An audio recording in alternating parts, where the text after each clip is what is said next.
Tal vez, quien mejor comprendió la extraña paradoja de la fe fue un hombre que nunca entró a una iglesia sin miedo, que nunca se arrodilló sin cuestionarse por qué lo hacía, que nunca alzó los ojos al cielo sin preguntarse si acaso Dios mismo no era parte de ese cielo, parte de cada piedra, de cada respiración, de cada pensamiento que atravesaba su mente inquieta. Baruch Spinoza nació en una comunidad que sabía lo que significaba el exilio, que había huido de la Inquisición española con sus libros sagrados escondidos entre las ropas, con la Torá tatuada en la memoria porque el papel ardía demasiado rápido bajo las llamas del miedo. Creció entre voces que recitaban textos antiguos como si fueran conjuros contra el olvido, como si repetir las mismas palabras en el mismo orden pudiera mantener intacta una identidad amenazada por siglos de persecución. Pero Spinoza hacía algo que la tradición no perdonaba. Escuchaba esas palabras y luego se atrevía a preguntarse qué significaban realmente, no para sus ancestros, no para los rabinos, no para la comunidad, sino para él, para ese joven de ojos oscuros que pulía lentes en un taller polvoriento de Ámsterdam y que en cada cristal transparente veía reflejada la opacidad del dogma. ¿Por qué la humanidad teme tanto a la verdad?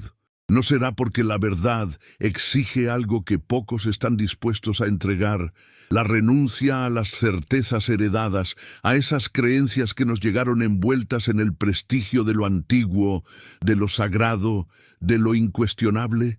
Spinoza entendió temprano que la fe no era un refugio, sino un laberinto, y que quienes caminaban por sus pasillos oscuros lo hacían con los ojos cerrados, repitiendo direcciones que otros memorizaron antes que ellos. Cuando tenía 23 años, la comunidad judía de Ámsterdam pronunció contra él el cherem más severo jamás registrado en sus archivos, una excomunión tan absoluta que prohibía a cualquier judío acercarse a menos de 4 codos de distancia de su cuerpo. Hablarle, leerlo, darle refugio, o siquiera mencionar su nombre sin escupir después. Lo llamaron hereje, blasfemo, enemigo de Dios. Pero, ¿qué había hecho Spinoza para merecer semejante condena? Había hecho preguntas, había señalado contradicciones, había sugerido que tal vez, solo tal vez, los textos sagrados no habían sido dictados palabra por palabra por una voz divina, sino escritos por seres humanos con sus propias agendas, sus propios miedos, sus propias limitaciones. ¿Qué significa que un dogma se derrumbe ante la razón? Significa que nunca fue tan sólido como pretendía. Significa que su fortaleza no residía en la verdad que contenía, sino en el miedo que inspiraba cuestionar esa verdad. Spinoza vivió en una época donde Europa aún se sacudía por las heridas de la Reforma, donde católicos y protestantes se mataban unos a otros por interpretar de manera diferente el mismo libro, donde la Inquisición quemaba a quienes pensaban distinto, donde el poder de la Iglesia se sostenía no sobre el amor a Dios, sino sobre el terror a la condenación eterna. En ese contexto, Spinoza miró a Jesús y vio algo que nadie más se atrevía a ver. No un Dios encarnado, no el Hijo único del Creador del universo, sino un hombre que había alcanzado algo extraordinario, algo que la propia Iglesia había enterrado bajo capas de dogma, ritual y superstición. Vio a un hombre que había comprendido la naturaleza de la libertad. Pero ¿qué libertad? La libertad política que Roma negaba a los judíos de Judea, la libertad social que permitía a los fariseos y saduceos mantener su poder sobre el pueblo. No, Spinoza entendió que Jesús había alcanzado una libertad más profunda, más radical, más peligrosa para cualquier estructura de poder. La libertad interior que nace cuando un ser humano deja de estar esclavizado por las pasiones, por los miedos, por las esperanzas ilusorias, y comienza a vivir desde la razón, desde la comprensión de que todo lo que existe es parte de una única sustancia infinita que algunos llaman Dios y otros llaman naturaleza. Jesús no había realizado milagros que violaran las leyes naturales. No había caminado sobre el agua desafiando la gravedad. No había convertido agua en vino, alterando la composición química de las moléculas. Había hecho algo más extraordinario. Había vivido de tal manera que su existencia misma se convirtió en un milagro de coherencia, de paz interior, de amor que no dependía de recompensas futuras ni temía castigos eternos. ¿No será que la verdadera fe comienza cuando las certezas se quiebran? Porque mientras uno cree saber, mientras uno repite fórmulas aprendidas, mientras uno se aferra a doctrinas que prometen salvación a cambio de obediencia ciega, no hay fe, sino miedo disfrazado de devoción. La fe verdadera, pensaba Spinoza, solo puede nacer cuando uno se atreve a soltar las muletas del dogma y caminar por sí mismo hacia la comprensión. Y Jesús había caminado precisamente esa ruta. Había nacido en una cultura saturada de leyes religiosas, de prohibiciones, de rituales que prometían agradar a un Dios invisible que premiaba la obediencia y castigaba la transgresión. Había crecido escuchando que Israel era el pueblo elegido, que el Mesías vendría a restaurar el reino de David, que la historia tenía un propósito divino y los judíos estaban en el centro de ese propósito. Pero, en algún momento de su vida, algo cambió en la mente de ese joven carpintero de Nazaret. Comenzó a ver que las leyes no eran fines en sí mismas, sino medios, que el sábado estaba hecho para el hombre y no el hombre para el sábado, que amar al prójimo no requería sacrificios de animales ni peregrinaciones al templo, sino una transformación interior. Los evangelios, aun con toda la manipulación posterior, aun con todas las añadiduras y reinterpretaciones que la Iglesia les impuso, conservan destellos de ese Jesús original, de ese hombre que desafiaba a los escribas y fariseos, no con violencia, sino con preguntas que exponían la hipocresía de su religiosidad superficial. ¿Por qué llamáis maestro a quien no hace lo que enseña? ¿Por qué honráis con los labios mientras vuestros corazones están lejos? ¿Por qué cargáis sobre los demás pesadas cargas que vosotros mismos no movéis ni con un dedo? Spinoza leyó esas palabras y reconoció en ellas algo familiar. La misma frustración que él sentía ante los rabinos de Ámsterdam, ante los teólogos cristianos, ante todos aquellos que usaban la religión como instrumento de control social, como máquina de producir culpa y obediencia. Jesús no había sido crucificado por los romanos porque representara una amenaza militar. Había sido crucificado porque su mensaje representaba una amenaza mucho más peligrosa.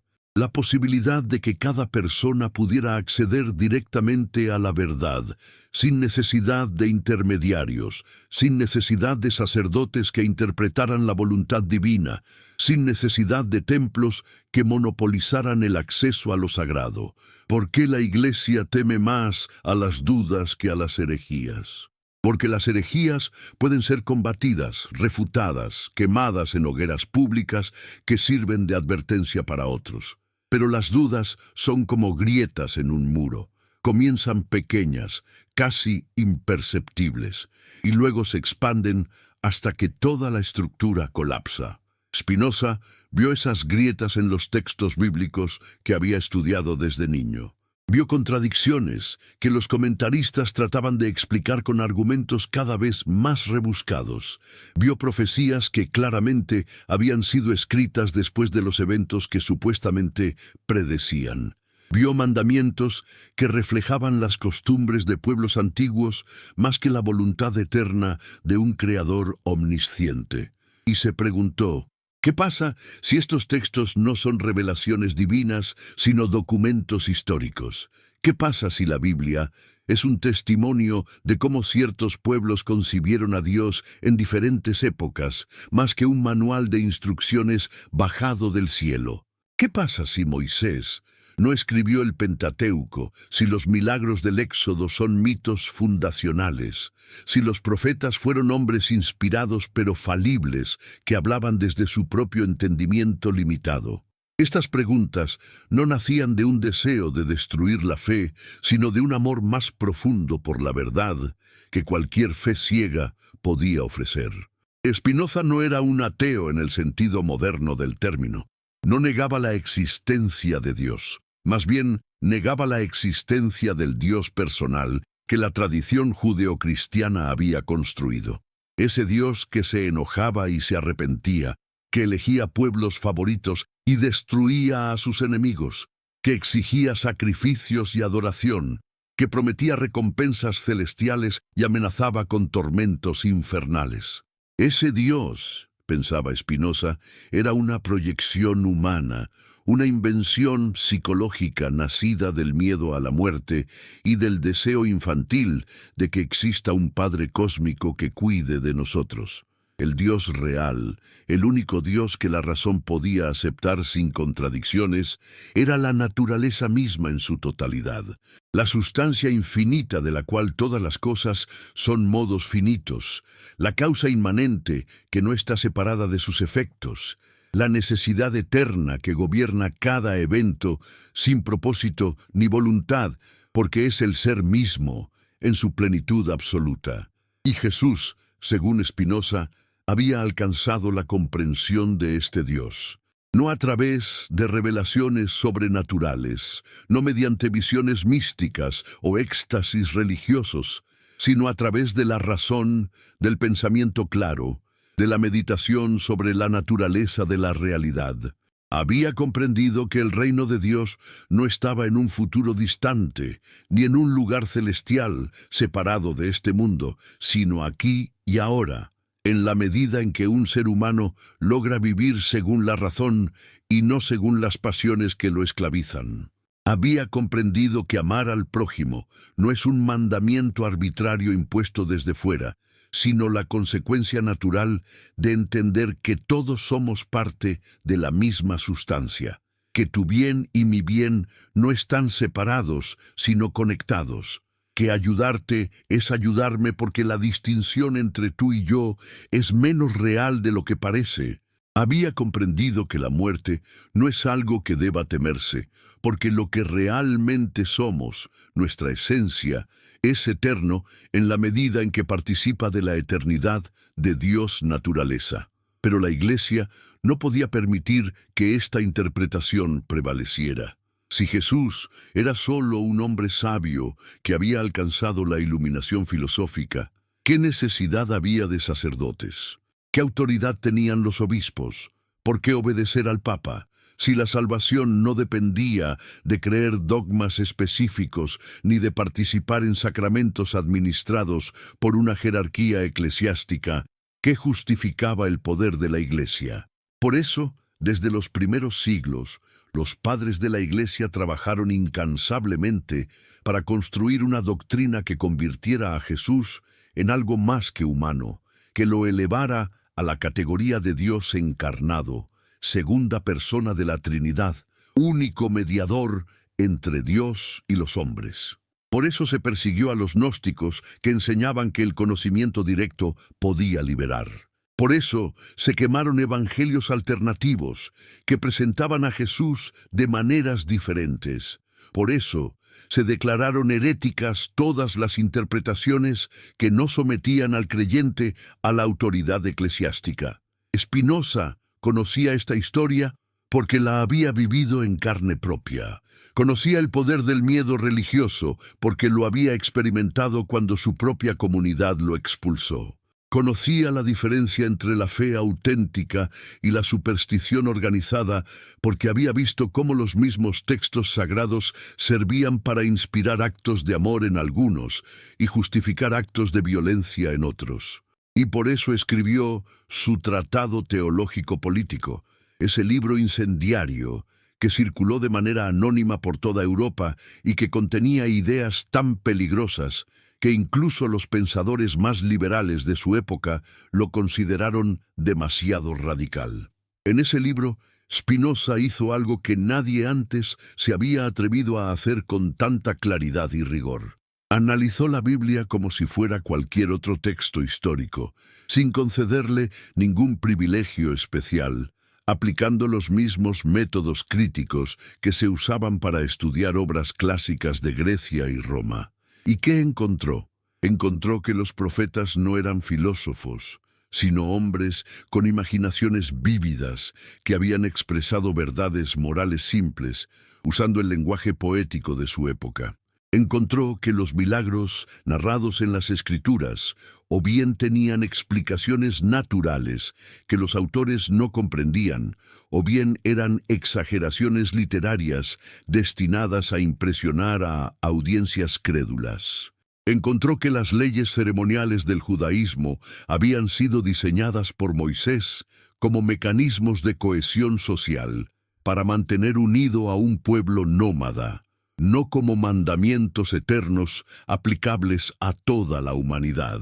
Encontró que los evangelios se contradecían entre sí en detalles importantes, lo cual sugería que habían sido escritos décadas después de los eventos que narraban, por autores que no habían sido testigos presenciales, sino que repetían historias que circulaban oralmente y que inevitablemente se habían distorsionado en el proceso de transmisión.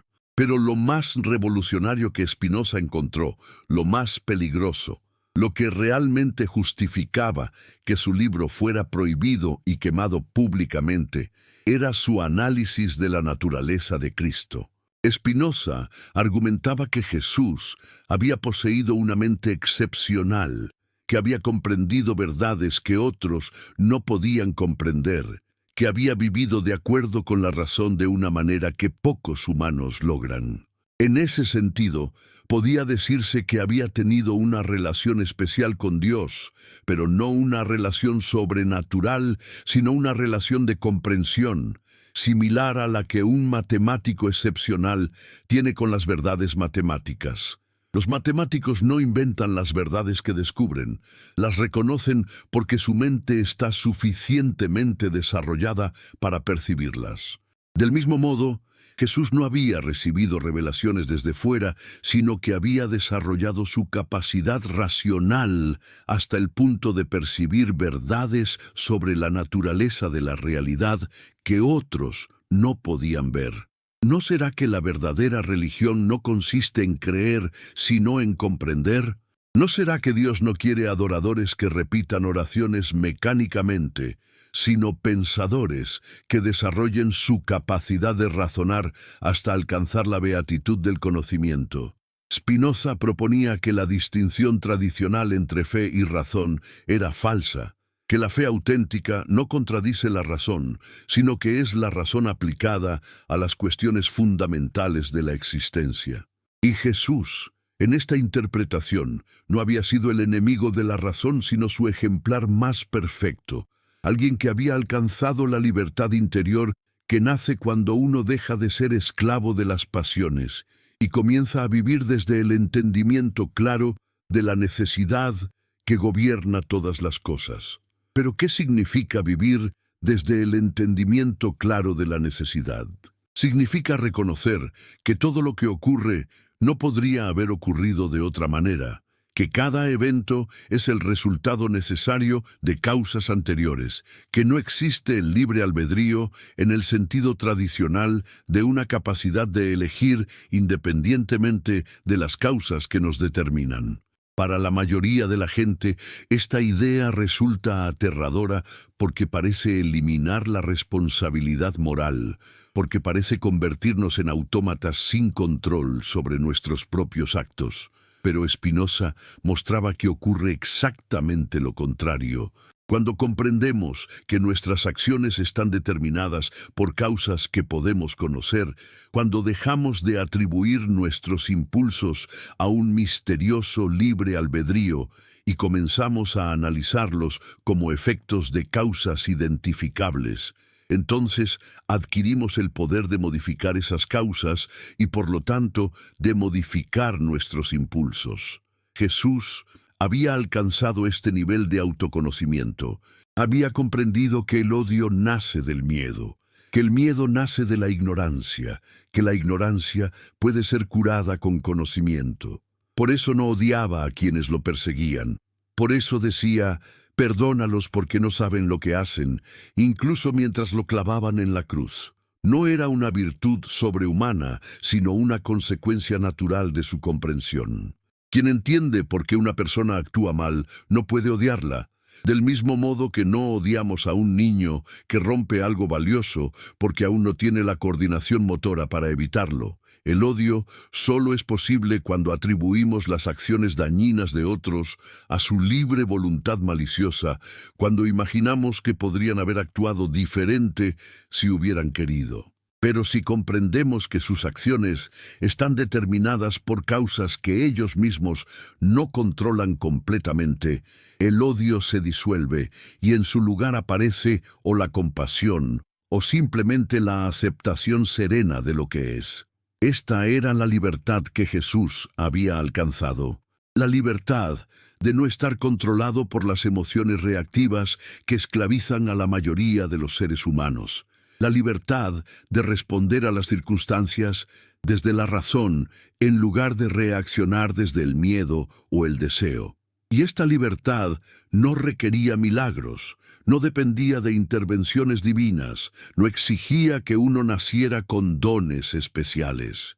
Era potencialmente accesible a cualquier ser humano dispuesto a hacer el trabajo de autoconocimiento, de estudio, de meditación que permitía comprender las causas de las propias pasiones y, al comprenderlas, dejar de estar dominado por ellas. Por eso Spinoza consideraba que su filosofía no era solo un ejercicio académico, sino un camino de liberación, una ruta hacia la beatitud que no dependía de la gracia arbitraria de un Dios personal, sino del esfuerzo humano por alcanzar la comprensión. Pero la Iglesia no podía tolerar esta democratización de la salvación. Si cualquiera podía alcanzar lo que Jesús había alcanzado, ¿qué sentido tenían los sacramentos? ¿Para qué el bautismo, la Eucaristía, la confesión? Si la beatitud estaba disponible a través del conocimiento, ¿por qué necesitábamos la mediación de sacerdotes que se presentaban como guardianes exclusivos del acceso a Dios? Por eso la doctrina de la encarnación se volvió tan central.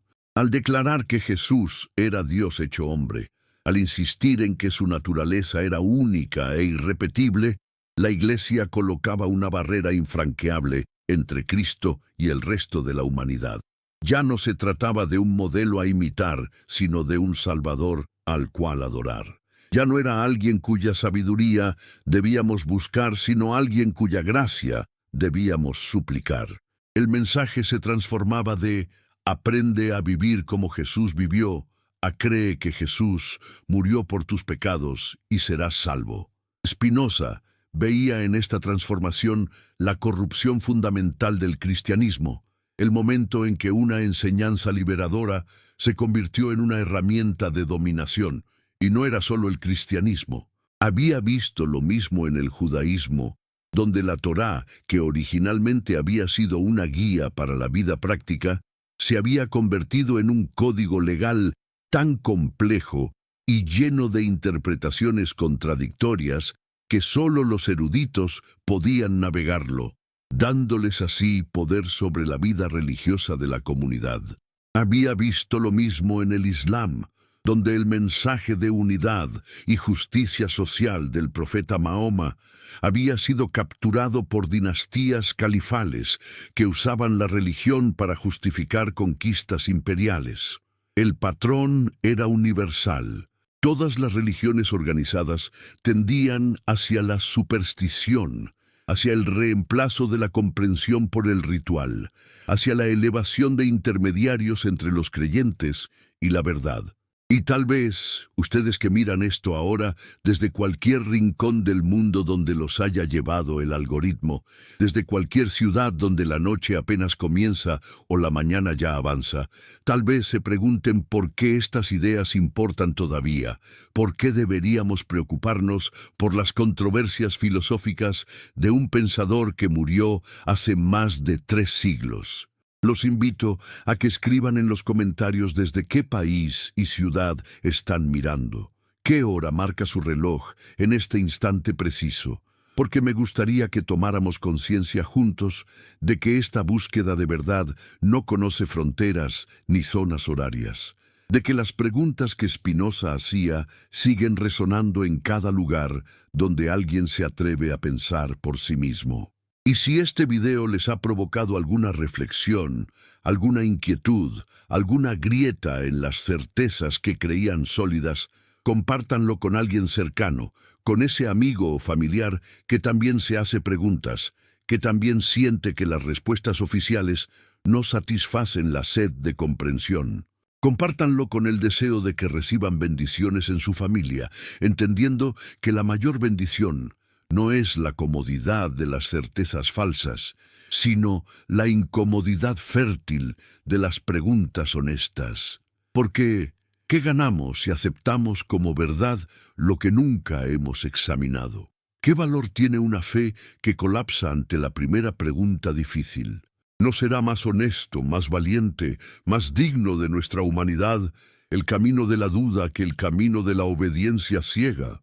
Spinoza vivió toda su vida como un exiliado, rechazado por la comunidad judía que lo había criado, sospechoso para las autoridades cristianas que gobernaban Holanda, incapaz de publicar sus obras más importantes bajo su propio nombre porque sabía que serían prohibidas y él probablemente arrestado. Trabajaba puliendo lentes para ganarse la vida, un oficio humilde que arruinó sus pulmones con el polvo de cristal y probablemente acortó su vida.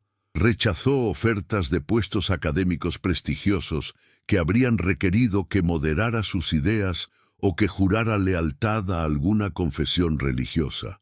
Vivió en habitaciones pequeñas, comía poco, poseía casi nada. Y sin embargo, era libre de una manera que los príncipes y obispos de su época nunca fueron. ¿No será que la verdadera riqueza no consiste en lo que poseemos, sino en lo que comprendemos? ¿No será que la verdadera libertad no es hacer lo que queremos, sino querer lo que es necesario? Estas paradojas espinosistas suenan extrañas al oído moderno, acostumbrado a definir la libertad como ausencia de restricciones externas, como la capacidad de elegir entre múltiples opciones en un supermercado de posibilidades. Pero Spinoza proponía algo más profundo, que somos más libres cuanto mejor comprendemos las causas que nos determinan, porque esa comprensión nos permite trabajar con esas causas en lugar de contra ellas, nos permite fluir con la necesidad de las cosas en lugar de resistirnos inútilmente a lo que no podemos cambiar. Y Jesús había alcanzado precisamente esa libertad, la libertad de aceptar su destino, no con resignación pasiva, sino con comprensión activa, sabiendo que su muerte no era un fracaso, sino una consecuencia necesaria de haber dicho verdades que el poder no podía tolerar, porque eso es lo que realmente amenazaba a las autoridades religiosas y políticas de Judea. No los supuestos milagros de Jesús, que si hubieran sido reales, habrían sido curiosidades impresionantes, pero no amenazas sistémicas, sino su mensaje de que cada persona podía acceder directamente a Dios, de que el templo era innecesario, de que los sacerdotes eran superfluos, de que las leyes ceremoniales eran menos importantes que la justicia y la compasión. Este mensaje socavaba toda la estructura de poder que sostenía tanto a los romanos como a los líderes judíos colaboracionistas. Los romanos temían cualquier movimiento que pudiera desencadenar una rebelión. Los saduceos temían perder su posición privilegiada como intermediarios entre el pueblo y el poder imperial. Los fariseos temían que su interpretación escrupulosa de la ley perdiera relevancia si la gente comenzaba a creer que la ética era más importante que el ritual. Todos tenían razones para querer silenciar a ese predicador itinerante que hablaba de un reino de Dios que no era futuro, sino presente, que no era geográfico, sino interior, que no llegaba con señales externas, sino que ya estaba entre ellos si tan solo abrían los ojos. Y cuando lo crucificaron, cuando clavaron su cuerpo en esa estructura de tortura que Roma usaba para ejecutar a esclavos rebeldes y criminales comunes, cuando lo dejaron colgado allí para que sirviera de advertencia a cualquiera que se atreviera a desafiar el orden establecido, pensaron que habían resuelto el problema. Pensaron que su movimiento se dispersaría como tantos otros movimientos mesiánicos que habían aparecido y desaparecido en esa región turbulenta. Pero no comprendieron que las ideas no mueren cuando mueren sus portadores, que la verdad no puede ser crucificada, que un mensaje que resuena con algo profundo en la experiencia humana seguirá propagándose sin importar cuántos obstáculos se le pongan en el camino. Y así surgió el cristianismo, primero como un movimiento judío marginal, luego como una religión independiente que se extendió por todo el Imperio Romano, y finalmente como la religión oficial del imperio que había ejecutado a su fundador. Pero en ese proceso de institucionalización, ¿qué le sucedió al mensaje original? ¿Qué quedó de la enseñanza de Jesús después de que los concilios ecuménicos definieron las doctrinas correctas y declararon heréticas las alternativas? ¿Qué sobrevivió de su énfasis en la práctica ética después de que la Iglesia decidió que la creencia correcta era más importante que el comportamiento correcto? Pablo de Tarso, que nunca conoció a Jesús en vida, que tuvo su conversión en una visión privada que nadie más pudo verificar, se convirtió en el arquitecto del cristianismo teológico, transformando el mensaje simple del Galileo en un sistema complejo de pecado original, expiación vicaria, gracia divina y salvación por la fe. Donde Jesús había hablado del reino de Dios presente, Pablo hablaba de la parusía futura. Donde Jesús había enfatizado el amor al prójimo, Pablo enfatizaba la fe en Cristo. Donde Jesús había cuestionado las jerarquías religiosas, Pablo establecía jerarquías eclesiásticas. Spinoza observaba estas transformaciones con la mirada entrenada de alguien que había estudiado los textos originales, que podía leer el griego del Nuevo Testamento y el hebreo de las Escrituras judías, que conocía la historia de los primeros siglos cristianos, y concluía que el cristianismo tal como existía en su época tenía poco que ver con las enseñanzas de Jesús. Se había convertido en exactamente el tipo de religión supersticiosa contra la cual Jesús había predicado.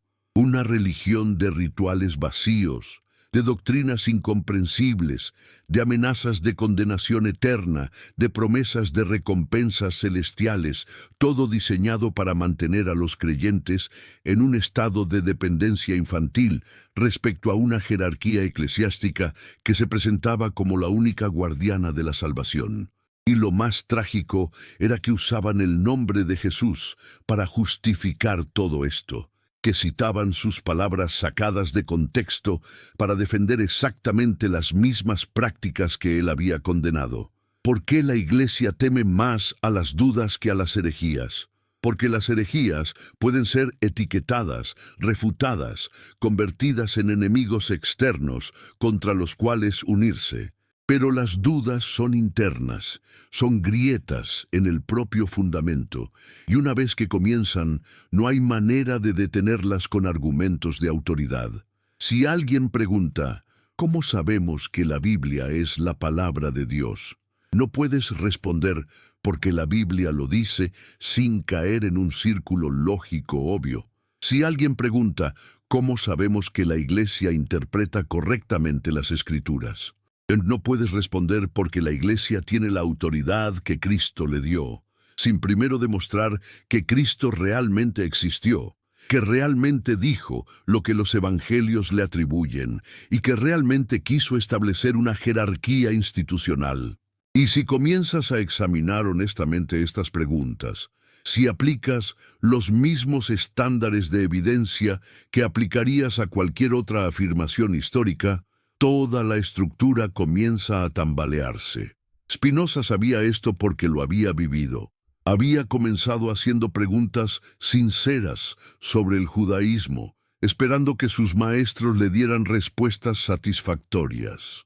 Pero las respuestas que recibió fueron evasivas, circulares o simplemente apelaciones a la tradición y la autoridad. Cuanto más preguntaba, más claro veía que el sistema entero descansaba sobre fundamentos que no podían soportar un examen crítico. Y cuando se atrevió a decir esto en voz alta, cuando compartió sus dudas con otros jóvenes estudiantes, la reacción fue inmediata y brutal. Excomunión, expulsión, amenazas de violencia física. Un fanático incluso intentó apuñalarlo en las escaleras de la sinagoga. Spinoza guardó el abrigo rasgado por el cuchillo durante el resto de su vida como recordatorio de lo que el miedo religioso puede hacer, de hasta dónde están dispuestos a llegar quienes sienten que sus certezas están siendo amenazadas. Pero, ¿qué produce ese miedo tan intenso? ¿Por qué las personas reaccionan con violencia cuando alguien cuestiona sus creencias religiosas?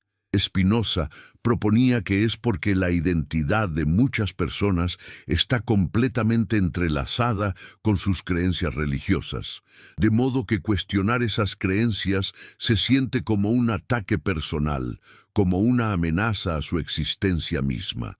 Si toda tu vida has creído que eres parte del pueblo elegido, que tienes una relación especial con Dios, que seguir las leyes correctas te garantiza la salvación, y alguien sugiere que tal vez todo eso es una construcción humana, que no hay pueblo elegido, que Dios no hace pactos especiales con grupos particulares, que la salvación no funciona así, entonces toda tu identidad se desmorona.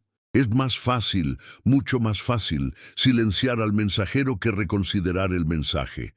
Es más cómodo declararlo hereje que admitir que tal vez tiene razón.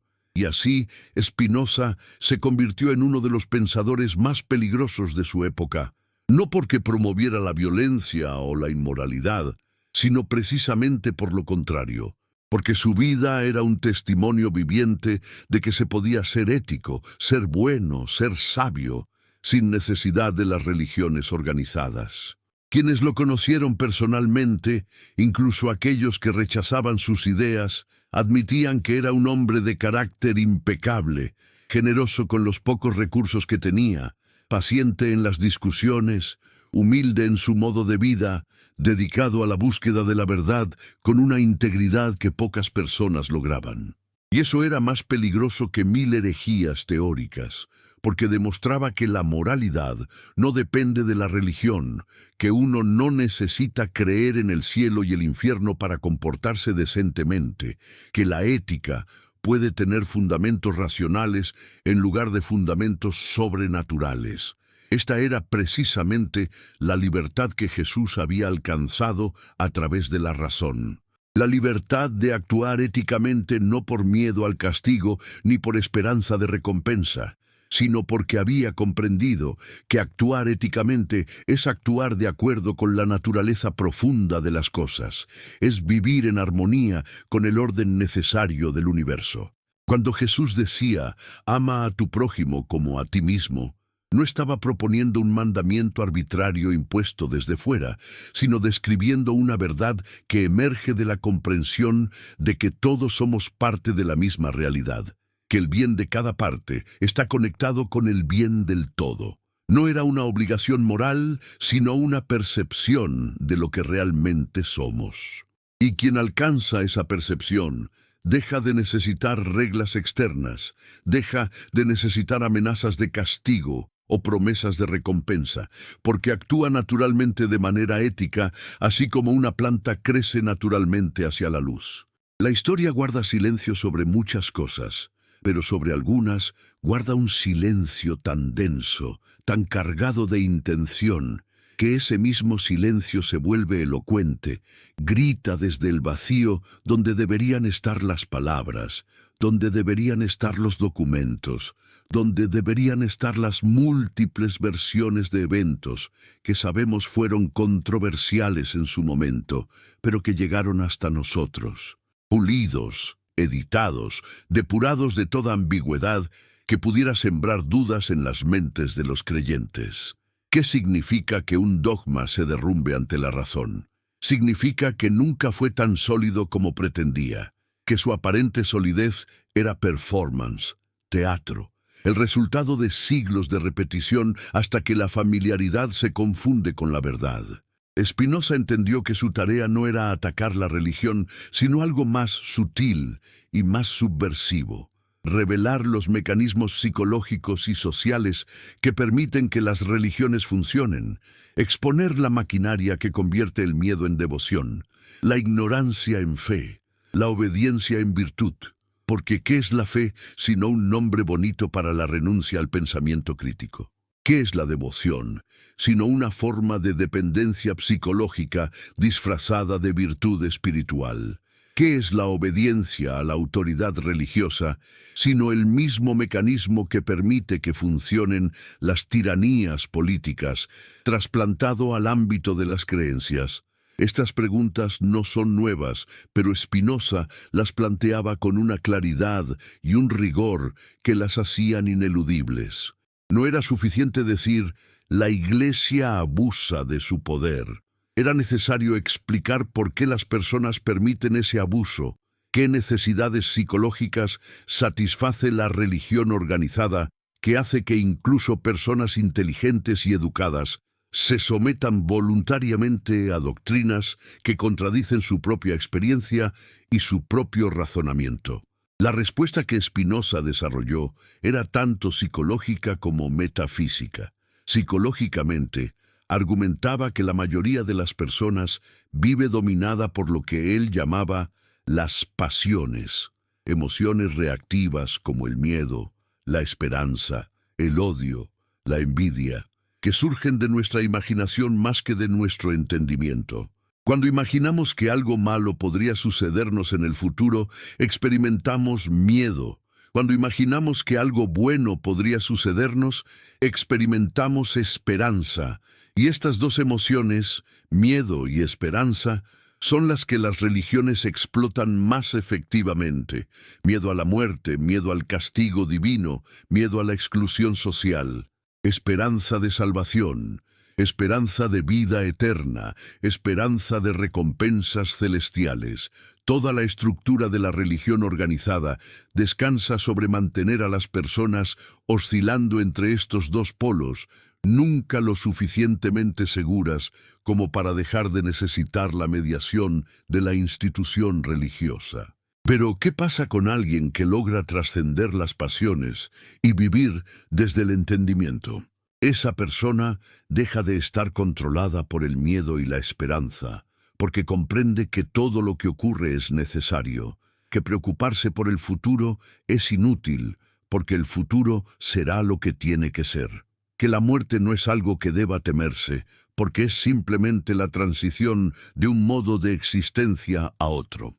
Y esa persona, como Jesús, se vuelve incomprensible y amenazante para la estructura religiosa que depende de mantener a las personas en un estado de ansiedad existencial.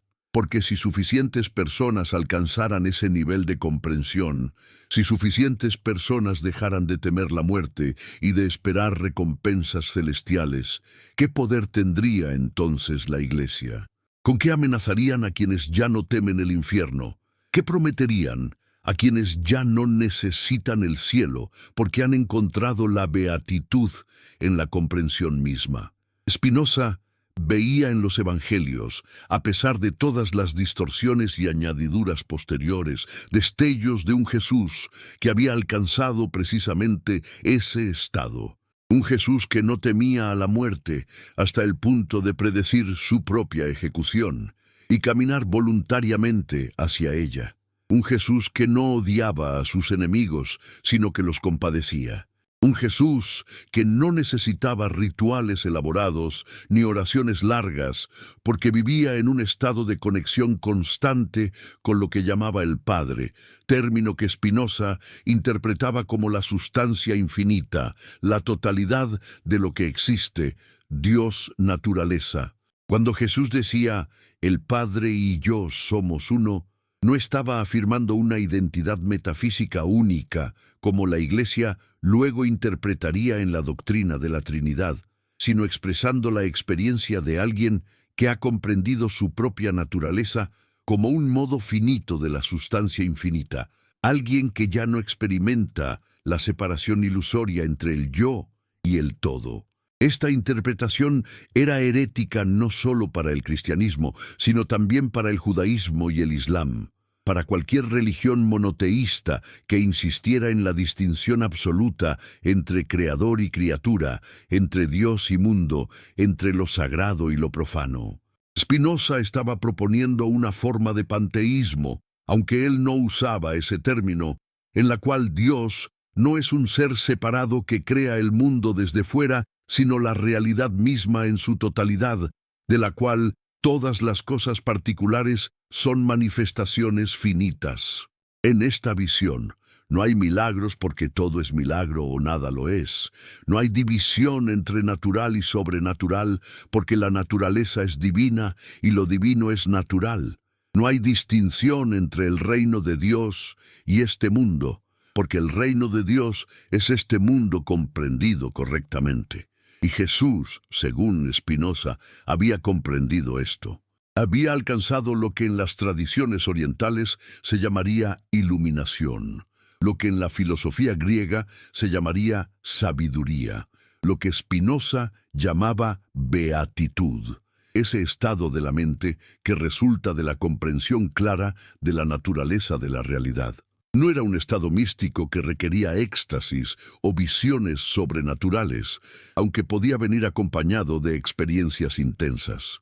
Era simplemente el resultado natural de comprender verdades fundamentales sobre la existencia, de dejar de estar esclavizado por las ilusiones que mantienen a la mayoría de las personas en un estado de ansiedad perpetua. Y lo crucial era que este estado no era exclusivo de Jesús. No requería que uno fuera el Hijo único de Dios o tuviera alguna naturaleza sobrenatural. Era potencialmente accesible a cualquier ser humano dispuesto a hacer el trabajo intelectual y espiritual necesario. Pero ¿por qué tan pocos lo alcanzan? ¿Por qué la mayoría de las personas vive esclavizada por las pasiones, oscilando entre miedo y esperanza, buscando en la religión un alivio temporal que nunca llega realmente porque la estructura de la religión está diseñada para perpetuar la ansiedad que pretende calmar? Spinoza ofrecía varias razones. Primero, porque el camino del entendimiento es difícil, requiere estudio, reflexión, honestidad intelectual brutal, disposición a abandonar creencias reconfortantes cuando se revelan falsas. Es mucho más fácil aceptar las respuestas que otros nos dan que buscar nuestras propias respuestas. Segundo, porque las instituciones sociales, especialmente las religiosas, tienen un interés en mantener a las personas ignorantes, porque las personas ignorantes son más fáciles de controlar. Tercero, porque la propia estructura psicológica humana nos inclina hacia las emociones reactivas más que hacia la comprensión reflexiva. Reaccionamos antes de pensar, sentimos antes de entender, y solo con esfuerzo consciente podemos invertir ese orden. Pero hay algo más, algo que Spinoza observaba con una mezcla de fascinación y preocupación. La mayoría de las personas no quiere la libertad que viene con la comprensión, porque esa libertad es aterradora. Es más reconfortante creer que existe un Dios personal, que se preocupa por nosotros, que escucha nuestras oraciones, que interviene en el mundo para ayudar a quienes lo adoran correctamente. Es más reconfortante creer que nuestras vidas tienen un propósito cósmico, que somos parte de un plan divino, que nuestros sufrimientos serán recompensados y nuestros enemigos castigados. Es más reconfortante creer que existe un código moral objetivo grabado en la naturaleza del universo, que nos dice qué hacer y qué no hacer. Todas estas creencias son falsas, según Spinoza, pero son falsedades psicológicamente útiles, muletas que ayudan a caminar a quienes no han desarrollado la fortaleza necesaria para caminar sin apoyo. Y Jesús había caminado sin esas muletas. Había vivido en un mundo donde el pueblo judío esperaba un Mesías que restaurara el reino de David, que derrotara a los romanos, que estableciera a Israel como potencia dominante en la región. Pero él había predicado un mensaje completamente diferente, que el reino de Dios no era político sino interior, que no llegaba con ejércitos sino con transformación personal, que la libertad real no consistía en sacudirse el yugo romano, sino en liberarse del yugo de las pasiones. Este mensaje era tan radical, tan inesperado, tan contrario a las expectativas de su audiencia que incluso sus propios discípulos no lo entendieron durante su vida. Los evangelios registran una y otra vez episodios donde los discípulos malinterpretan lo que Jesús dice, donde esperan que haga cosas que él no tiene intención de hacer, donde proyectan sobre él sus propias fantasías mesiánicas. ¿No será que la verdadera fe comienza cuando las certezas se quiebran? Porque mientras uno está seguro, mientras uno cree tener todas las respuestas, no hay espacio para el crecimiento, para la transformación, para ese proceso de muerte y renacimiento que todas las tradiciones espirituales reconocen como necesario para la liberación. Las certezas nos mantienen congelados en el lugar donde estamos, repitiendo los mismos patrones de pensamiento, las mismas reacciones emocionales, las mismas conductas que nos han mantenido esclavizados. Solo cuando esas certezas se quiebran, solo cuando nos vemos obligados a cuestionar lo que creíamos saber, se abre la posibilidad de un verdadero cambio. Y Jesús había experimentado ese quiebre, ese momento donde las certezas de su tradición religiosa se revelaron insuficientes y tuvo que buscar más allá de ellas. No sabemos exactamente cuándo o cómo ocurrió. Los evangelios son notoriamente silenciosos sobre los años de formación de Jesús. Aparece ya adulto, ya formado, ya preparado para comenzar su ministerio público. Pero algo tuvo que haber ocurrido en esos años perdidos, alguna crisis, algún despertar, algún proceso de reflexión que lo llevó de ser un judío piadoso más que aceptaba sin cuestionar las enseñanzas de su tradición, a ser alguien capaz de desafiar las interpretaciones dominantes de esa tradición, con tanta autoridad que la gente decía, habla como quien tiene autoridad y no como los escribas. ¿Qué produce esa autoridad que no depende de títulos académicos ni posiciones institucionales? La autoridad que nace de la experiencia directa, de haber comprendido algo por uno mismo, en lugar de haberlo aprendido de segunda mano. Spinoza conocía esa autoridad porque la había experimentado en su propio viaje intelectual. Cuando comenzó a cuestionar el judaísmo, no lo hacía desde una posición de ignorancia, sino desde un conocimiento profundo de las escrituras hebreas, del Talmud, de la larga tradición de comentarios rabínicos. Conocía los argumentos, conocía las interpretaciones, conocía las respuestas que los sabios ofrecían a las preguntas difíciles. Y precisamente porque conocía todo eso también, podía ver sus limitaciones, podía detectar las contradicciones que los comentaristas trataban de ocultar, podía reconocer cuando una explicación era genuina y cuando era simplemente un parche puesto sobre un problema que no tenía solución dentro del marco conceptual disponible. Y esa misma claridad de visión, esa misma capacidad de ver más allá de las doctrinas oficiales es la que detectaba en las palabras de Jesús preservadas en los evangelios. porque había momentos donde Jesús hablaba directamente, sin parábolas, sin rodeos, y lo que decía era tan claro, tan obvio una vez que uno lo escuchaba, que era imposible no reconocer la verdad en ello. Por sus frutos los conoceréis. Qué observación tan simple y tan devastadora para toda forma de religiosidad hipócrita. No importa lo que la gente profese creer, no importa cuán ortodoxas sean sus doctrinas, no importa cuán meticulosamente observen los rituales, lo único que importa es cómo se comportan, cómo tratan a los demás, qué tipo de efectos producen en el mundo. Un árbol bueno da frutos buenos, un árbol malo da frutos malos. Y ninguna cantidad de declaraciones de fe puede cambiar la naturaleza del árbol. Esta era una ética consecuencialista, pragmática, empírica, totalmente opuesta a la ética legalista de los fariseos, que se preocupaban más por la pureza ritual que por la justicia sustantiva. O cuando Jesús decía, el sábado fue hecho para el hombre y no el hombre para el sábado. ¡Qué inversión tan radical de la relación entre ley y vida! Las leyes religiosas no son fines en sí mismas, sino herramientas que deben servir al florecimiento humano. Cuando dejan de servir ese propósito, cuando se convierten en cargas que impiden vivir plenamente, entonces deben ser cuestionadas, modificadas, incluso abandonadas. Esta idea era una dinamita colocada en los cimientos de cualquier religión legalista, de cualquier sistema que derive su autoridad de la supuesta inmutabilidad de sus reglas. Si las reglas están al servicio de la vida y no viceversa, entonces los seres humanos tienen el derecho y el deber de evaluar esas reglas, de preguntarse si realmente sirven su propósito, de cambiarlas cuando sea necesario.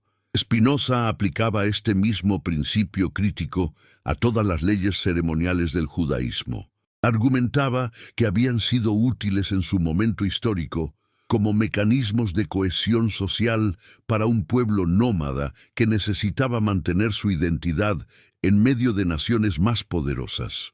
Pero una vez que ese contexto histórico cambió, una vez que los judíos se dispersaron por el mundo y adoptaron las costumbres de los países donde vivían, ¿qué sentido tenía seguir observando leyes dietéticas diseñadas para condiciones del desierto en el segundo milenio antes de Cristo?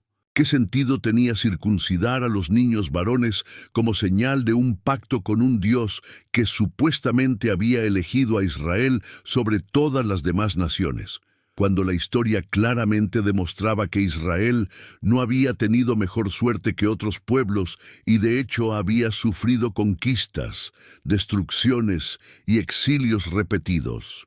Estas preguntas no eran simplemente académicas para Spinoza, eran existenciales, porque si las leyes ceremoniales no tenían validez eterna, si habían sido invenciones humanas útiles en su momento, pero no mandamientos divinos inmutables, entonces él no estaba cometiendo ningún pecado al no observarlas. No estaba traicionando a Dios, sino simplemente reconociendo que esas prácticas habían perdido su propósito original. Y lo mismo aplicaba a las doctrinas cristianas que había estudiado: la Trinidad, la Encarnación, la expiación vicaria, la salvación por la fe. Todas eran construcciones teológicas posteriores, elaboradas en concilios ecuménicos, donde obispos con agendas políticas votaban sobre cuestiones metafísicas, como si la naturaleza de la realidad pudiera decidirse por mayoría de votos. Ninguna de ellas podía encontrarse claramente en las palabras de Jesús, tal como fueron registradas en los evangelios más tempranos, antes de que las capas de interpretación paulina y los añadidos de los evangelistas posteriores las oscurecieran. ¿Qué queda entonces de Jesús una vez que retiramos todas esas capas de interpretación? Queda un maestro de sabiduría que había comprendido verdades fundamentales sobre la naturaleza humana y había tratado de comunicarlas usando el lenguaje religioso disponible en su contexto cultural. Queda alguien que había alcanzado la libertad interior, que viene de comprender que uno no es un ser separado, luchando contra un universo hostil, sino una expresión temporal de la sustancia infinita que es todo lo que existe. Queda alguien que había trascendido el miedo a la muerte porque había comprendido que lo que realmente somos no muere, que nuestra esencia participa de la eternidad de Dios naturaleza. Queda alguien que predicaba amor no como un mandamiento arbitrario, sino como la consecuencia natural de comprender que todos somos parte del mismo todo, que ayudar a otros es ayudarse a sí mismo, que el bien de cada parte está conectado con el bien del conjunto. Pero la Iglesia no podía permitir que esta interpretación prosperara porque convertía a Jesús en alguien imitable, en un modelo accesible, en alguien cuya sabiduría podíamos buscar nosotros mismos sin necesidad de intermediarios eclesiásticos. Si Jesús era solo un hombre sabio que había alcanzado la iluminación filosófica, entonces potencialmente cualquiera podía alcanzar lo mismo siguiendo un camino similar de estudio, reflexión y práctica ética. Pero si Jesús era Dios encarnado, segunda persona de la Trinidad, con una naturaleza divina única e irrepetible, entonces todo lo que podíamos hacer era adorarlo, suplicarle, someternos a la institución que se presentaba como guardiana de su legado. La diferencia no era meramente teológica, era política, económica, social. Determinaba quién tenía el poder de definir la verdad, quién podía declarar a alguien hereje, quién controlaba los recursos materiales y espirituales de la comunidad. Y entonces, ¿por qué la Iglesia teme más a las dudas que a las herejías? Porque las herejías son externas, son enemigos que se pueden partes identificar y combatir, pero las dudas son internas, son grietas que aparecen dentro del propio sistema de creencias y que una vez que comienzan a expandirse, no hay manera de detenerlas sin admitir que el sistema entero descansa sobre fundamentos frágiles. Cuando alguien pregunta, ¿cómo sabemos que los evangelios son históricamente precisos? ¿O cómo sabemos que Jesús realmente dijo lo que se le atribuye? ¿O cómo sabemos que su resurrección fue literal y no simbólica? Estas preguntas no pueden responderse satisfactoriamente con argumentos de autoridad, con citas de los padres de la Iglesia, con referencias a concilios ecuménicos, porque todas esas respuestas asumen precisamente lo que está siendo cuestionado: que la tradición eclesiástica es confiable, que la Iglesia tiene acceso privilegiado a la verdad, que 2000 años de interpretación institucional no podrían estar fundamentalmente equivocados. Spinoza había atravesado ese proceso de duda radical y había emergido del otro lado no como un nihilista que rechazaba toda verdad, no como un escéptico que suspendía el juicio sobre todo, sino como alguien que había encontrado un fundamento más sólido para el conocimiento que la autoridad religiosa o la tradición heredada. Ese fundamento era la razón, entendida no como simple lógica formal, sino como la capacidad humana de comprender las relaciones necesarias entre las cosas, de percibir cómo cada evento fluye necesariamente de sus causas, de reconocer los patrones que subyacen a la aparente diversidad de la experiencia. Y cuando aplicaba esa razón al estudio de Jesús, cuando leía los evangelios no con los ojos de la fe que busca confirmar lo que ya cree, sino con los ojos de la comprensión que busca entender lo que realmente está escrito ahí, emergía una imagen muy diferente del Cristo de la doctrina.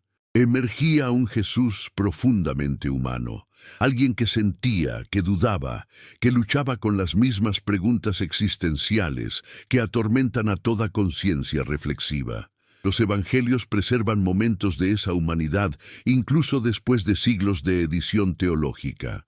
Jesús llorando por la muerte de Lázaro, no con lágrimas rituales, sino con el dolor genuino de alguien que ha perdido a un amigo querido. Jesús en el jardín de Getsemaní, sudando sangre mientras contempla su ejecución inminente, rogando que si fuera posible ese cáliz pasara de él, mostrando que el miedo a la muerte no había sido completamente trascendido, que la comprensión intelectual de la naturaleza de la realidad no elimina automáticamente las reacciones emocionales del cuerpo. Jesús en la cruz gritando, Dios mío, ¿por qué me has abandonado? Ese momento de desesperación que generaciones de teólogos han tratado de explicar, de suavizar, de reinterpretar, pero que suena exactamente como lo que es. El grito de un hombre que enfrenta la muerte con todo el horror que eso implica. Pero también emergía un Jesús que había alcanzado algo extraordinario, una claridad de visión que le permitía ver a través de las ilusiones que mantienen a la mayoría de las personas atrapadas en ciclos de sufrimiento. Cuando los fariseos le presentan a una mujer sorprendida en adulterio y le preguntan si debe ser apedreada según la ley de Moisés, Jesús responde escribiendo en el suelo, ignorándolos, hasta que finalmente dice, el que esté libre de pecado, que tire la primera piedra. Qué respuesta tan brillante, tan simple, tan devastadora. No niega que la mujer haya cometido un acto condenado por la ley. No cuestiona que la ley prescriba el apedreamiento. Simplemente señala la hipocresía de quienes están tan ansiosos por castigar en otros las faltas que ellos mismos cometen. Y uno por uno se van, desde los más viejos hasta los más jóvenes, porque todos reconocen que Él ha puesto el dedo en la llaga, que ha expuesto algo fundamental sobre la naturaleza humana. Nuestra tendencia a condenar en otros lo que excusamos en nosotros mismos.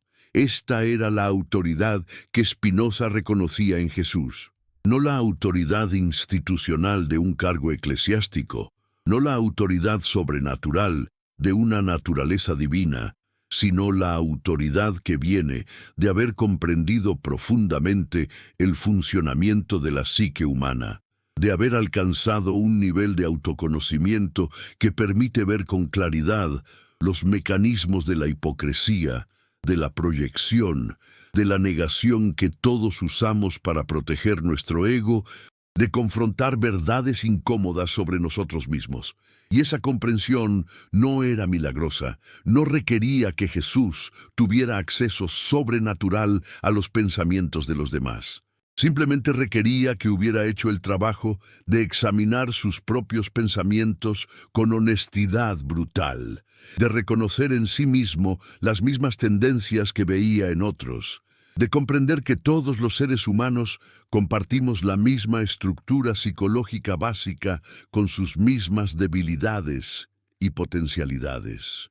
Spinoza argumentaba que este tipo de autoconocimiento, esta capacidad de ver clara y honestamente el funcionamiento de la propia mente, era el verdadero camino hacia la libertad, mucho más efectivo que cualquier ritual religioso o creencia doctrinal.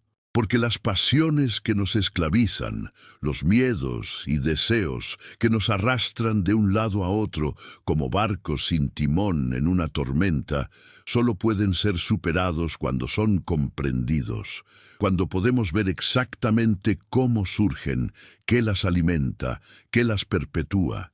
Y esa comprensión no viene de rezar, no viene de leer textos sagrados, no viene de participar en ceremonias religiosas, aunque todas esas actividades pueden ser herramientas útiles si se usan con el propósito correcto. La comprensión viene del pensamiento claro, de la reflexión honesta, de la voluntad de enfrentar verdades sobre uno mismo que podrían ser dolorosas, pero que son necesarias para la transformación. ¿No será que la verdadera religión no consiste en creer, sino en comprender?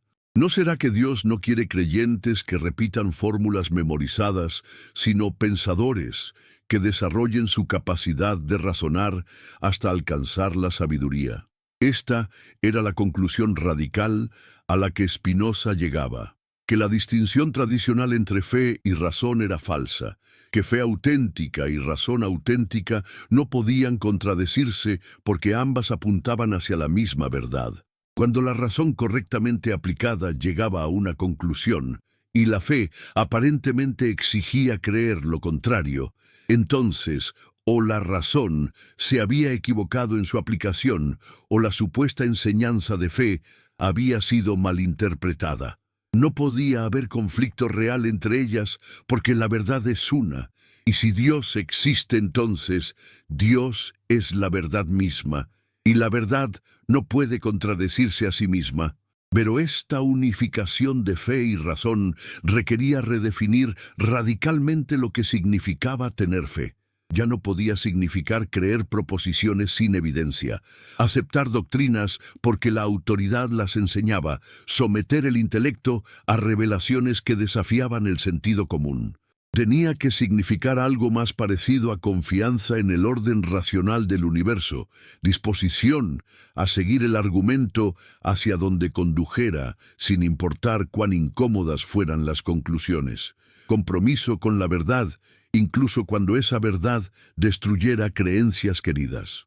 Y en este sentido, Jesús había tenido fe, una fe más profunda que la de los fariseos, con toda su religiosidad ostentosa, porque había confiado en su propia comprensión, incluso cuando eso significaba contradecir la interpretación dominante de las Escrituras, incluso cuando eso le ganaba enemigos poderosos, incluso cuando eso lo llevaba hacia una muerte que podía prever. ¿Por qué alguien haría eso? ¿Por qué alguien elegiría la muerte antes que renunciar a verdades que había comprendido?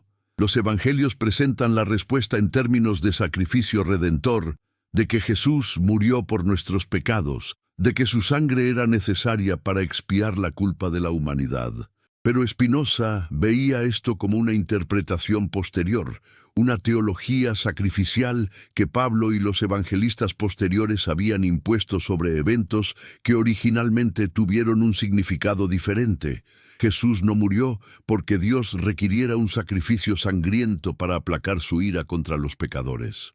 Murió porque dijo verdades que amenazaban los intereses de quienes tenían el poder, y porque se negó a retractarse de esas verdades, incluso cuando la retractación habría salvado su vida. Murió porque alcanzar la libertad interior que él había alcanzado implica perder el miedo que mantiene a la mayoría de las personas obedientes ante la autoridad injusta. Esta lectura convertía la crucifixión no en un evento teológico cósmico donde se pagaba una deuda metafísica, sino en un evento político e intelectual donde el poder establecido eliminaba a alguien que representaba una amenaza existencial para ese poder.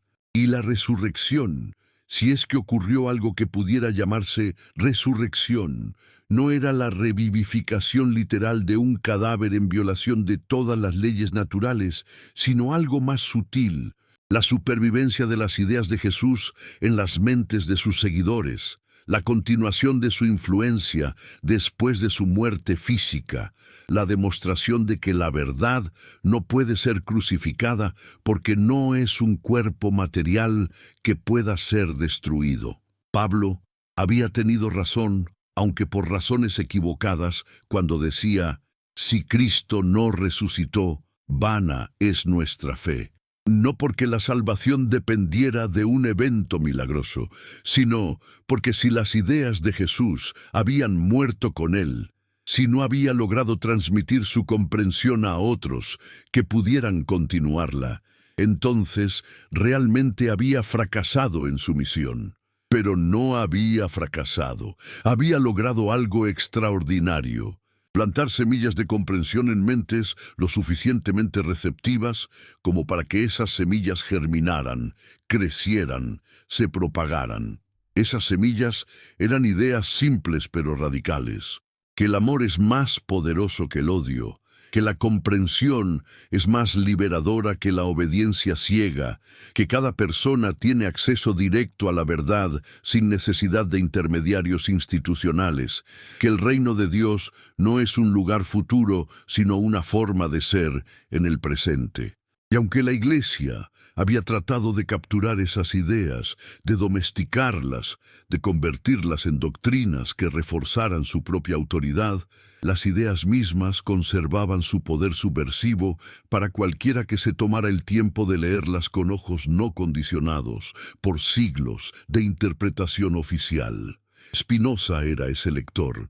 Leía los evangelios en griego, comparaba las diferentes versiones, notaba las inconsistencias, detectaba las añadiduras posteriores, separaba lo que probablemente había dicho el Jesús histórico de lo que los evangelistas le habían puesto en la boca para resolver controversias de sus propias comunidades. Y en ese proceso de lectura crítica, en ese trabajo de arqueología textual, recuperaba un Jesús que la Iglesia había enterrado bajo capas de dogma, un Jesús mucho más interesante, mucho más desafiante, mucho más relevante que el Cristo de la doctrina oficial. Un Jesús que no ofrecía salvación fácil a cambio de creencia, sino un camino difícil de transformación personal a través de la comprensión. Un Jesús que no prometía vida eterna en un cielo celestial, sino beatitud alcanzable aquí y ahora mediante el desarrollo de la capacidad racional. Un Jesús que no exigía adoración, sino invitaba a la imitación, no del hombre, sino de su método. El método de vivir desde la razón en lugar de desde las pasiones. Pero ¿cómo se vive desde la razón? ¿Qué significa concretamente en la vida diaria? No significa convertirse en un robot sin emociones, calculando fríamente las consecuencias de cada acción sin sentir nada. Las emociones son parte inevitable de ser humano, son respuestas automáticas del cuerpo a las situaciones que enfrenta. Spinoza no proponía eliminar las emociones, sino transformar su relación con ellas, dejar de ser arrastrado por ellas inconscientemente y comenzar a comprenderlas, a ver de dónde surgen, qué las alimenta. Cuando uno entiende que su enojo hacia alguien viene del miedo de que esa persona represente una amenaza para algo que uno valora, el enojo no desaparece mágicamente, pero pierde su poder de controlarlo. Uno puede decidir cómo responder en lugar de reaccionar automáticamente. Jesús había alcanzado ese nivel de maestría sobre sus propias emociones, no eliminándolas, sino comprendiéndolas tan profundamente que dejaron de controlarlo. Por eso, podía sentir compasión por quienes lo crucificaban, porque entendía que actuaban desde la ignorancia, que no comprendían realmente lo que estaban haciendo, que eran tan esclavos de sus propios miedos y deseos como el prisionero en la cueva de Platón es esclavo de las sombras que toma por la realidad. Y esa comprensión no era arrogancia, no era sentirse superior a los demás. Era exactamente lo contrario. Era reconocer que todos compartimos la misma condición básica de estar determinados por causas que no controlamos completamente, que la diferencia entre un sabio y un necio no es que uno sea libre y el otro esclavo, sino que el sabio comprende su propia esclavitud y al comprenderla gana un grado de libertad que el necio no tiene, porque ni siquiera sabe que está esclavizado.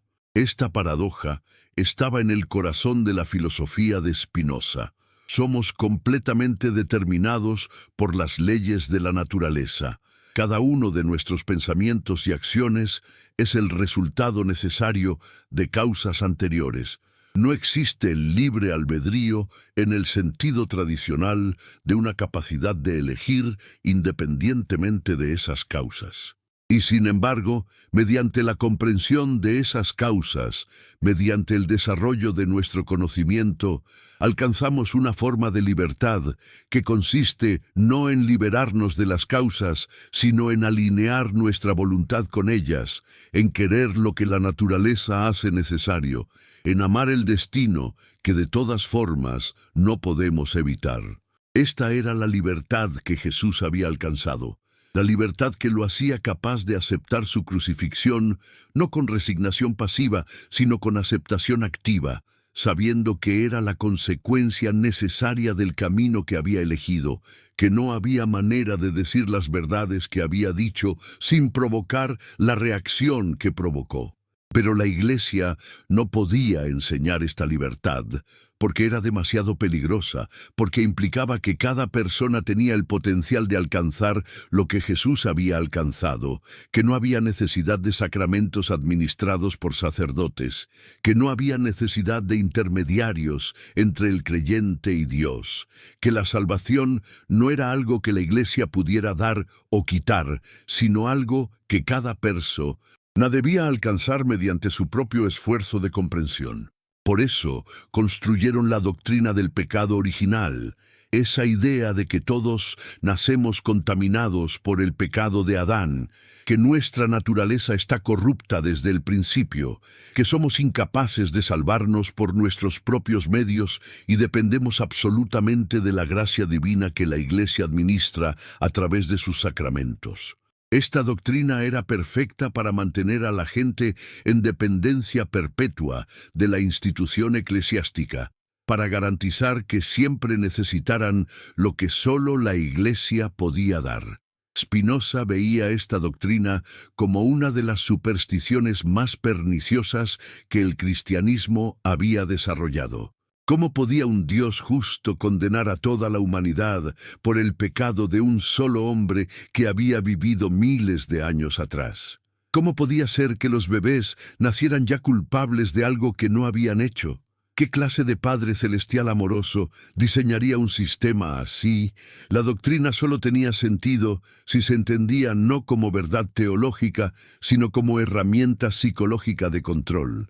Convencer a las personas de que son intrínsecamente pecadoras, de que su propia naturaleza está corrompida, las hace mucho más manejables, mucho más dispuestas a aceptar la autoridad de quienes prometen salvación de esa condición supuestamente terrible. Es como convencer a alguien de que está enfermo, de una enfermedad que no tiene para luego venderle la cura. Jesús no había enseñado nada parecido al pecado original. Había enseñado que las personas actúan mal por ignorancia, no por corrupción inherente. Había mostrado compasión por los pecadores, no porque los considerara inherentemente corruptos, sino porque entendía que actuaban desde una comprensión limitada de su propio bien. Había dicho que debíamos convertirnos en niños para entrar en el reino de Dios, sugiriendo que hay algo en la naturaleza infantil, algo anterior a la socialización y al condicionamiento cultural, que está más cerca de la verdad que la naturaleza adulta con todas sus defensas y racionalizaciones.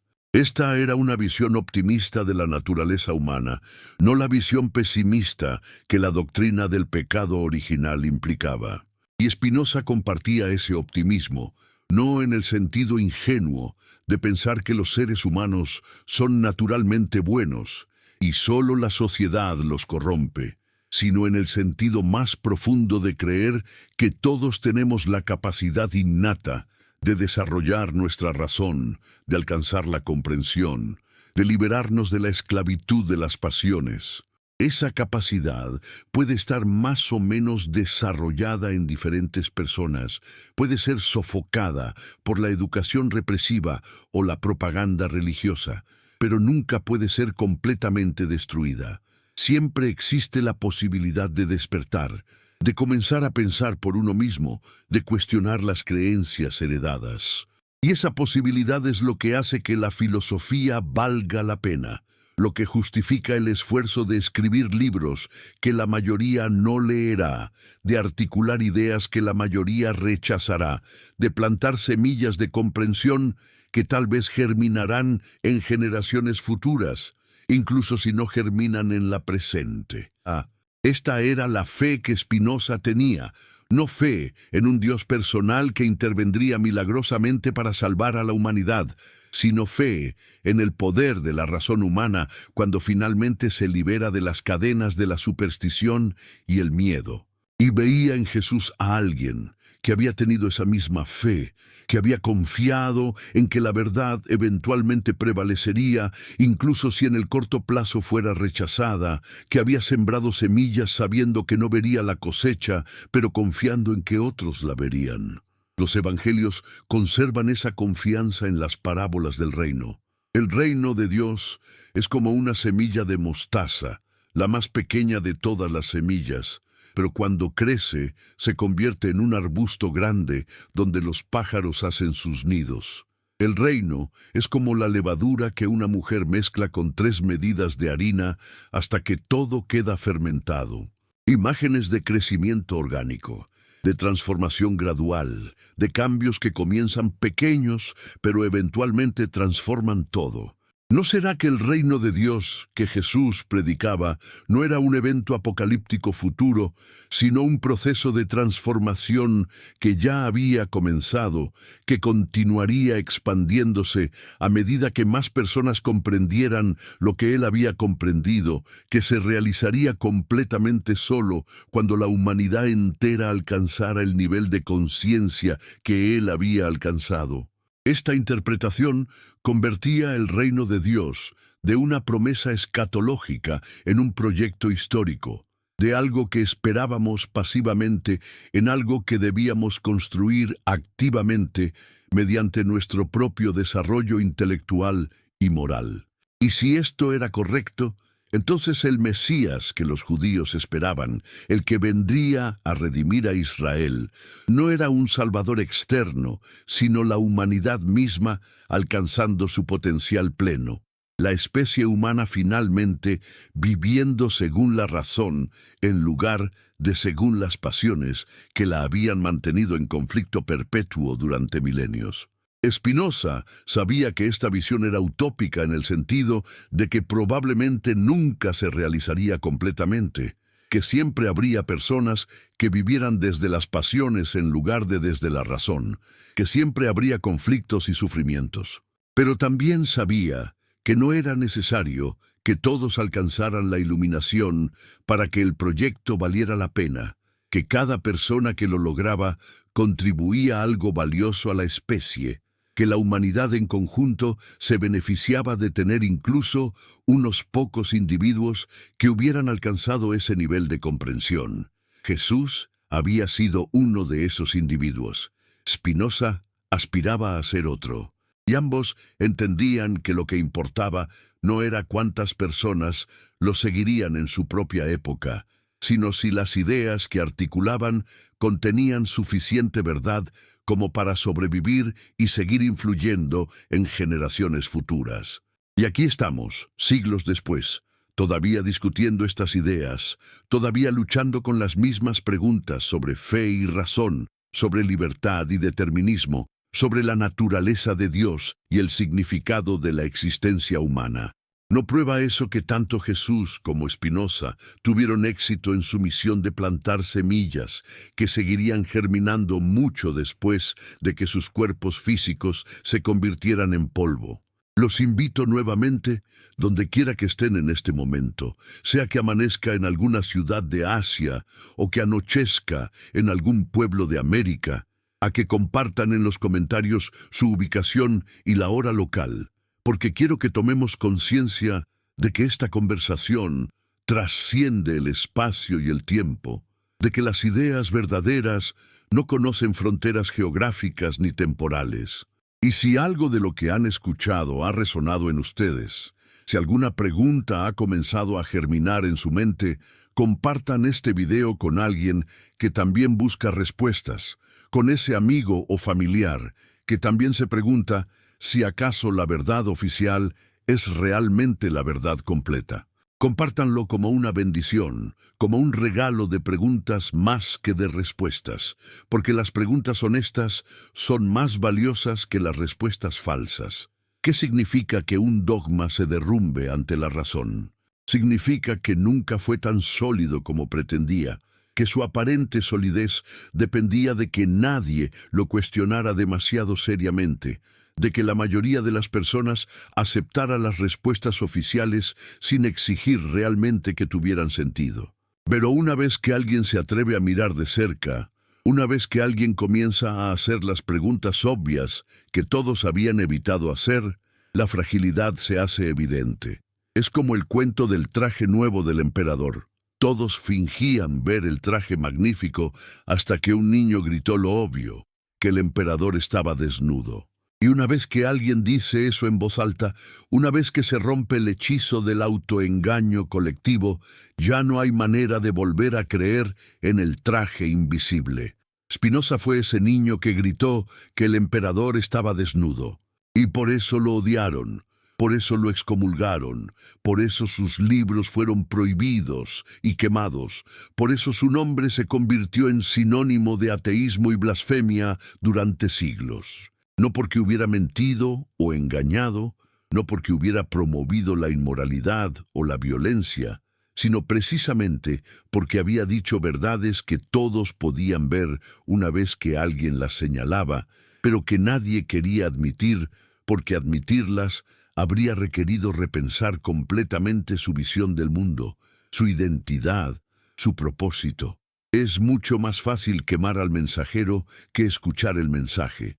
Es mucho más cómodo declararlo hereje que considerar la posibilidad de que tenga razón.